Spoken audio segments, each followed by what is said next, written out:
আমরা এখন কাশ্মীরের উদ্দেশ্যে রওনা দিলাম ট্রেনে করে।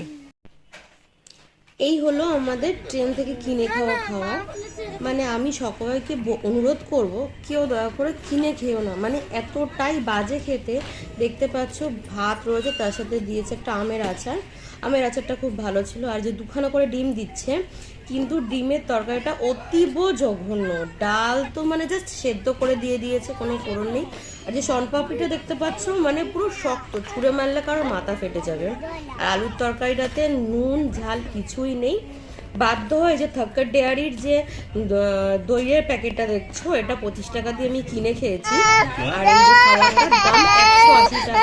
কেউ কিনেছে না। দেখতে পাচ্ছ আমার হাজবেন্ডের মুখটা দেখে যে এতটাই বাজে, মানে মুখে দেওয়ার মতো না।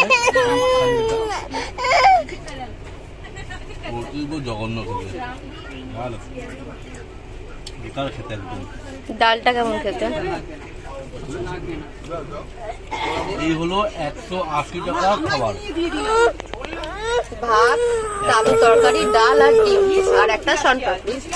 দইটা কি অ্যাড করেছো না তুমি পয়সা দিয়ে কিনেছো? দইটা আলাদা। কত নিয়েছে দইটা?